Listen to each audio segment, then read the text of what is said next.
Hello, నేను doctor Ravishankar, paediatrician, neonatologist, Soumya children's hospital, SR Nagar, Hyderabad. ఇప్పుడు మనం ఏంటంటే పేరెంట్స్ డాక్టర్స్ ఇచ్చే ప్రిస్క్రిప్షన్ని ఎలాగా కరెక్ట్గా ఫాలో అవ్వాలి అన్న విషయం గురించి మనం మటుకి మాట్లాడుకుందాం. ఏంటంటే ఎప్పుడైనా పేరెంట్స్ మటుకి హాస్పిటల్కి కానీ క్లినిక్ కానీ విజిట్ చేసినప్పుడు ఆ ఇన్స్ట్రక్షన్స్ అన్నవి ప్రాపర్గా వాళ్ళు మటుకి ఫాలో అవ్వాలి. ఫస్ట్ ఆఫ్ ఆల్ డాక్టర్స్ ఆ ప్రిస్క్రిప్షన్ కరెక్ట్గా ఉన్నదా అంటే వాళ్ళకి నీట్గా వాళ్ళకి అది వర్డ్స్ అన్ని వాళ్ళకి కరెక్ట్గా మటుకి వాళ్ళు రీడ్ చేయగలరా అంటే అది మటుకి లెజిబుల్ గా ఉన్నదా లేదా అంటే కరెక్ట్గా ఉండాలన్నమాట. ఐదర్ అది టైప్ చేసన్నా ఉండాలి ఆర్ ఇది మటుకి ఒకవేళ అది మటుకి హ్యాండ్ రిటర్న్ అయితే అది మటుకి ప్రాపర్గా ఉండాలి. అంటే ఐడియల్లీ ఒక ఇది మటుకి క్యాపిటల్స్లో కానీ అది రాస్తే చాలా మంచిది. అంటే వాళ్ళు కరెక్ట్గా దాని పేరు పదవగలగాలన్నమాట.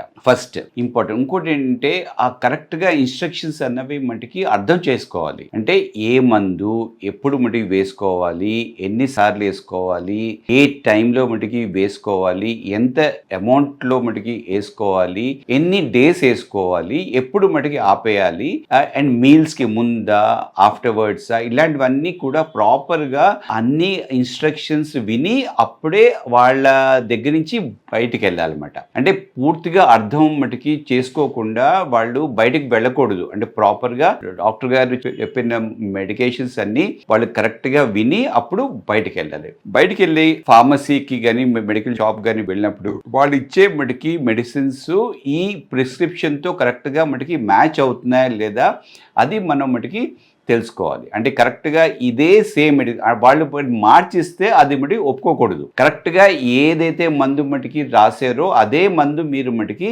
తీసుకోవాలి. అది డ్రాప్స్ ఉండొచ్చు, టాబ్లెట్స్ ఉండొచ్చు, సిరప్ ఉండొచ్చు, దాని మటుకి స్ట్రెంగ్త్ ఉండొచ్చు, అది కరెక్ట్గా ఉండాలన్నమాట. సో అవి ఫస్ట్ అవన్నీ కరెక్ట్గా మటుకి అవి మటుకి మ్యాచ్ అవుతున్నాయా లేదా అనేసి అది ఫస్ట్ ఇంపార్టెంట్. ఇంకోటి ఏంటంటే ఫస్ట్ మందు దాంట్లో ఎక్స్పైరీ డేట్ అనేది కరెక్ట్గా చూసుకోండి. అంటే అప్పుడప్పుడు అనుకోకుండా యాక్సిడెంటల్గా ఫార్మసీ వాళ్ళు ఎక్స్పైర్డ్ మెడిసిన్స్ అప్పుడప్పుడు ఇచ్చేస్తూ ఉంటారు. సో మీరు ఒకసారి మటుకి చెక్ చేసుకోవాలి. అంటే వాళ్ళు ఇచ్చింది బ్లైండ్గా ఫాలో అవ్వకుండా మీరు కూడా ఒకసారి కరెక్ట్గా అది కరెక్ట్ అయిన ఎక్స్పైరీ డేట్ ఉందా, అడిక్వేట్ టైం ఉన్నదా లేదా, అది కరెక్ట్గా ఉన్నదా అంటే అప్పుడప్పుడు కొన్ని మటుకి పాడైపోతూ ఉంటాయన్నమాట. అంటే సపోజ్ మీకు ఏమైనా డౌట్ వస్తే అవి మటుకి యాక్సెప్ట్ అయితే చేయకూడదు. So you must ask for the newer one. Third ఏంటంటే ఇంటికి వెళ్ళాక కరెక్ట్గా ఏంటంటే ఆ మందులు ఎక్కడ పెట్టాలి అంటే బయట పెట్టాలా, మటుకి కూల్ ఎన్వైరన్మెంట్లో పెట్టాలా, ఫ్రిడ్జ్లో పెట్టాలా, దానికి అన్ని ఇన్స్ట్రక్షన్స్ ఉంటాయన్నమాట. ఆ ఇన్స్ట్రక్షన్స్ అది ఎక్కడ దాన్ని స్టోర్ చేయాలన్నది కరెక్ట్గా ఫాలో అవ్వాలి. నెక్స్ట్ ఇంపార్టెంట్ థింగ్ ఏంటంటే ఆ మందులు ఎలా ఇవ్వాలి అంటే ఎలా మిక్స్ చేయాలి. కొన్ని మటుకి పౌడర్స్ ఉంటాయి, దాంట్లో మనం వాటర్ వేసి దాన్ని రీకాన్స్టిట్యూట్ అయితే చేయాలి. సో కరెక్ట్ మటుకి వాల్యూమ్ అన్నది కరెక్ట్గా మనం మిక్స్ చేస్తున్నాం అంటే దీంట్లో మటుకి బాటిల్లో ఇంత అమౌంట్ వరకు మటుకి వాటర్ వేయాలని ఉంటుంది అనమాట. సో మనం అది కరెక్ట్గా దాన్ని ఆ లైన్ అంతే మనం మటుకి వేసుకోవాలన్నమాట. వేసి కరెక్ట్గా మిక్స్ చేసి దాన్ని ఒక కూల్ ఎన్వైరన్మెంట్ లో పెట్టాలి. ఆర్ స్పెసిఫిక్ ఇన్స్ట్రక్షన్స్ కానీ ఉంటే అంటే ఫ్రిడ్జ్ లోనే పెట్టాలి అని ఉంటే అది ఫ్రిడ్జ్ లోనే పెట్టాలి. నెక్స్ట్ ఇంపార్టెంట్ థింగ్, ఎప్పుడైతే మటుకి మెడికేషన్స్ ఇస్తున్నామో ఫుల్ డోస్ అంటే ఎంతైతే డోస్ చెప్పారో ఆ డోస్ మొత్తం కూడా బేబీ కానీ చైల్డ్ కానీ దాని మటుకి తీసుకోవాలన్నమాట. అంటే కొంత బయటికి వెళ్ళిపోయి కొంత ఇన్సైడ్ వెళ్తే అది మంచిది కాదు. అంటే ఇంప్రాపర్ గా ఇన్అడిక్వేట్ డోస్ అన్నది ఇవ్వకూడదు, కరెక్ట్ డోస్ అన్నది ఇవ్వాలి. థర్డ్ థింగ్ ఏంటంటే అది ఎలా ఇవ్వాలి అంటే అది మటుకి డ్రాపర్ తో ఇవ్వచ్చు, సిరెంజ్ తో ఇవ్వచ్చు, ఆర్ కప్ తో ఇవ్వచ్చు. సో దానికి అన్ని కూడా ఏంటంటే మటుకి మెజర్మెంట్స్ ఉంటాయన్నమాట. అంటే యూజువల్ గా